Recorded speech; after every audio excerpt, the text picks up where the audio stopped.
Nyi Blorong dipercaya masyarakat sebagai ratu yang berparas cantik setengah ular. Namun banyak yang salah kaprah mengenai sosok Nyi Blorong, yang mengatakan bahwa Nyi Blorong merupakan Nyi Roro Kidul. Padahal sosok Nyi Blorong dan sosok Nyi Roro Kidul merupakan sosok yang berbeda dan juga punya silsilah yang beda pula. Nyi Blorong tersebut sebenarnya adalah panglima peperangan di kerajaan gaib Nyi Roro Kidul. Ombak pantai selatan yang dahsyat dan tsunami serta gempa yang sering terjadi di kawasan pantai selatan meninggalkan sepenggal cerita mistis penguasa Laut Selatan. Seiring dengan waktu, masyarakat mulai melihat adanya penguasa di laut pantai selatan. Prabu Jayacakra merupakan ratu dari kerajaan Caringin Purung ke-11 yang mempunyai cucu Nyimas Dewi Rangkita. Anak pertama Nyimas Dewi Rangkita bernama Nyimas Dewi Anggadri. Sebagai cicit raja, Nyimas Dewi Anggadri hidup dalam keluarga yang sangat berkecukupan, hingga membuatnya mempunyai sikap yang sangat arogan dan mempunyai sikap semena-mena. Karena keangkuhannya tersebut, Prabu Jayacakra mengusir dan mengasingkan Nyimas Dewi Anggadri ke hutan pantai selatan.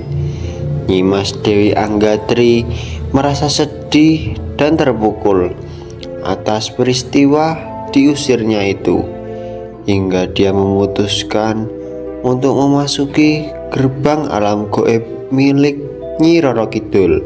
Meskipun dia tahu bahwa dia pasti akan ditangkap oleh pasukan Nyi Roro Kidul jika ketahuan memasuki alam gaib milik Nyi Roro Kidul tersebut.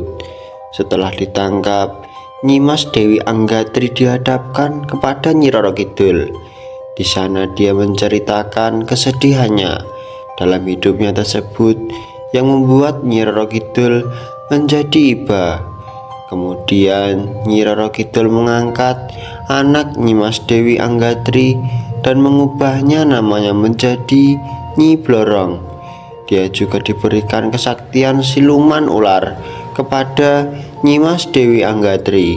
Dengan kepercayaan dan kesaktian yang diberikan oleh Nyi Roro Kidul kepada Nyi Blorong tersebut atau Nyimas Dewi Anggadri, Nyi Blorong menjadi pribadi yang besar dan berhasil memenangkan banyak peperangan dalam alam gaib yang mengantarkannya pada menjadi panglima tertinggi di kerajaan Nyi Roro Kidul.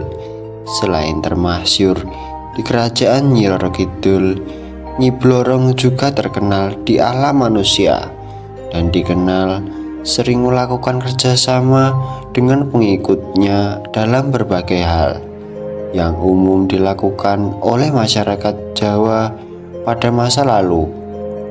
Menurut kepercayaan masyarakat, Nyi Blorong adalah penguasa keraton pantai selatan yang memiliki kesaktian luar biasa, memiliki pengikut berbagai macam makhluk halus.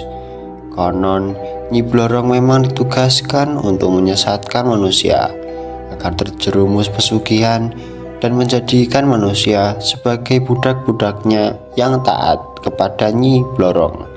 Nyi Blorong tampil mengenakan kebaya berwarna hijau dengan rajutan emas.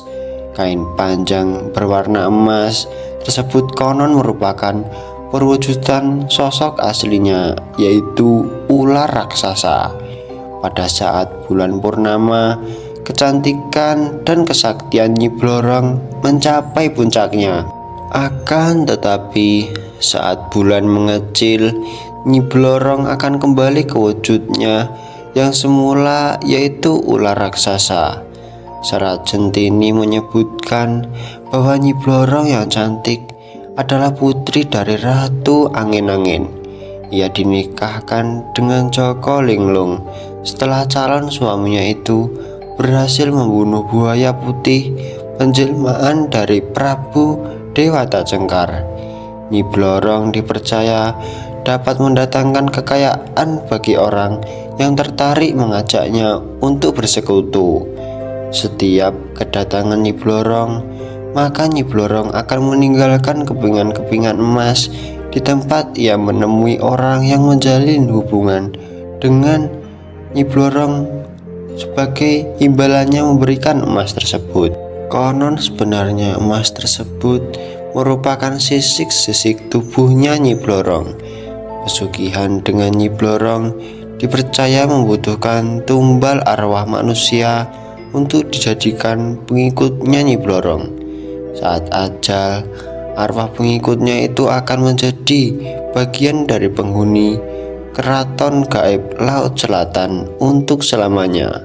Selain itu, dalam jangka waktu tertentu, Nyi Blorong juga meminta tumbal nyawa untuk menambah jumlah prajurit serta meningkatkan kecantikan milik Nyi Blorong.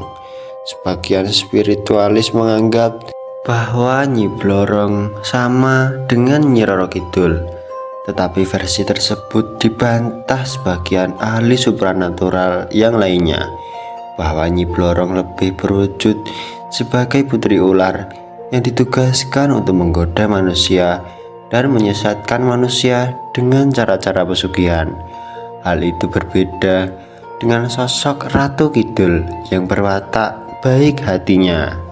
Itulah tadi sedikit sepenggal cerita tentang kisah Nyi Blorong, sosok yang menjadi pesugihan orang-orang yang ingin cara kekayaannya cepat dan tanpa harus berusaha ekstra.